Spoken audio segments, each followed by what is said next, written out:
नमस्कार दोस्तों, मैं हूं कैलाश चौधरी और आज हम सॉल्व करेंगे एनटीए यूजीसी नेट पर्यावरण के 10 एमसीक्यूज। दोस्तों हम लगातार 10 एमसीक्यूज की सीरीज़ लेकर आए हैं, जिसके अंतर्गत 10 एमसीक्यूज पर्यावरण से संबंधित करेंगे एनटीए यूजीसी नेट एग्ज़ाम के लिए। ये दोस्तों जो पर्यावरण में जो भी और प्रश्न पत्र हैं, चाहे वो किसी भी प्रतियोगी परीक्षा का हो, उसके लिए भी उपयोगी हैं। आओ शुरू करते हैं। मजबूत सार्वजनिक विरोध के कारण साइलेंट वैली पनबिजली परियोजना को छोड़ दिया गया था। ये स्थित हैं। तो दोस्तों साइलेंट वैली पनबिजली परियोजना कहाँ स्थित है? ये है केरला के अंदर है। आप सभी जानते हैं साइलेंट वैली कहाँ स्थित है, केरल के अंदर है।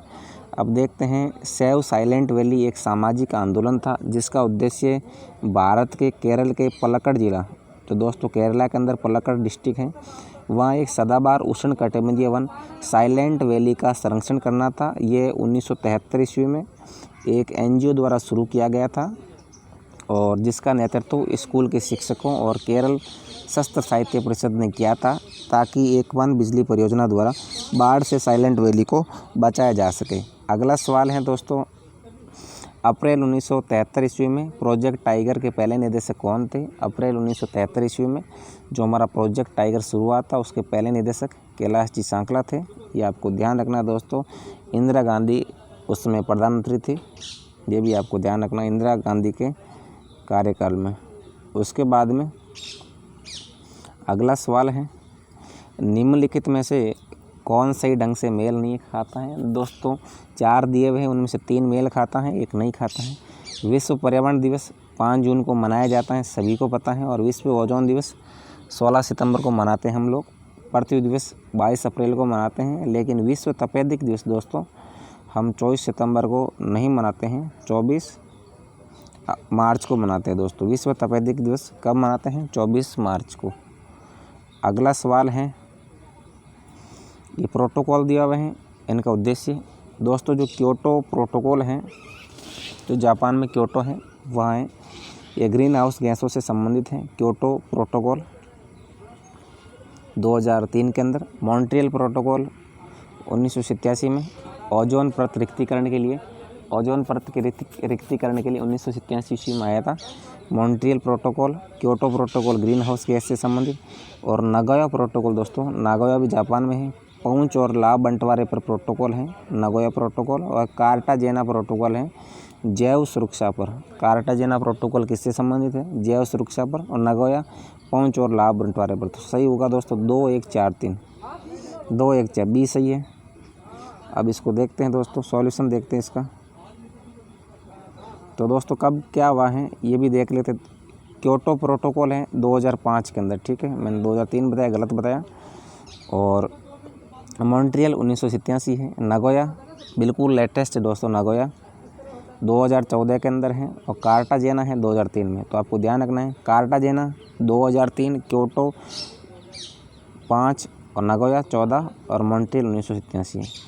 अगला सवाल है दोस्तों हमारा, एक पारिस्थितिकी तंत्र में खाद्य श्रृंखला के संदर्भ में निम्न में से किस प्रकार के जीव को डीकम्पोजर ऑर्गेनिज्म के रूप में जाना जाता है? दोस्तों जो हमारी पारिस्थितिकी तंत्र की खाद्य श्रृंखला होती है, उसके संदर्भ में किस प्रकार के जीव को डीकम्पोजर ऑर्गेनिज्म के रूप में जाना जाता है? तो सही है हमारा वायरस को दोस्तों जो खाद्य श्रृंखला के रूप में डीकम्पोजर ऑर्गेनिज्म के रूप में नहीं जाना जाता है। सही कवक, खमीर और जीवाणु 2, 3 और 4 इनको जाना जाता है डीकम्पोजर के रूप में खाद्य श्रृंखला में।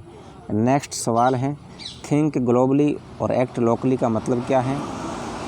इसका मतलब होता है दोस्तों हम वैश्विक स्तर पर पर्यावरण के मुद्दों का सामना कर रहे हैं। थिंक ग्लोबली मतलब हम वैश्विक स्तर पर सोच रहे हैं, लेकिन स्थानीय संदर्भ में हमारी जिम्मेदारी है ताकि ये आगे पर्यावरण को नुकसान न पहुँचाए। तो सही क्या होगा? बी सही है।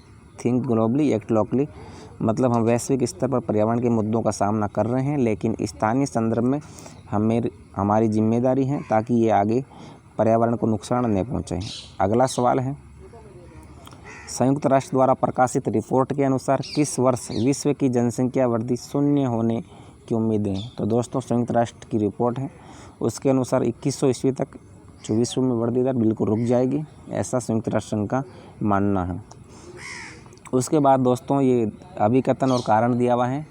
अभिकथन है वैश्विक कार्बन फुटप्रिंट को कम करने के लिए अपसाइक्लिंग प्लास्टिक उतना ही लोकप्रिय हो रहा है जितना रिसाइक्लिंग। दोस्तों रिसाइक्लिंग सभी जानते हैं, जैसे हम कोई चीज़ उपयोग में ले ली, उसके बाद वो ख़राब हो गई तो हमने उसको रिसाइकिल के लिए दे लिया। उसी तरह अपसाइक्लिंग भी लोकप्रिय है। और महासागरों में जमा होने वाला प्लास्टिक एक वैश्विक त्रासदी बन गया है। दोस्तों बिल्कुल सत्य बात है, महासागरों में बहुत सारा प्लास्टिक जमा हो रहा है। कथन और कारण सही है और सही व्याख्या भी कर रहे हैं। तो दोनों अभिकथन ए और कारण आर सही है और आर ए की सही व्याख्या करता है। उसके बाद अगला सवाल है, वायु गुणवत्ता सूचकांक के अंदर 5 वायु प्रदूषक शामिल हैं और निम्न में से कौन माप में शामिल नहीं है। दोस्तों 5 वायु प्रदूषक कौन कौन से हैं? कणिका तत्व हैं, बिल्कुल है। बुनियादी स्तर पर ओजोन ये भी है। कार्बन मोनोऑक्साइड ये भी है, लेकिन लेड नहीं है दोस्तों। कौन सा नहीं है? सीसा है, पांचों में नहीं है। कणिका तत्व आपको ध्यान रखना है। बुनियादी स्तर पर ओजोन ये भी है। कार्बन मोनोऑक्साइड है। इसके अलावा दोस्तों नाइट्रोजन डाइऑक्साइड और सल्फ़र डाइऑक्साइड ये 2 हैं।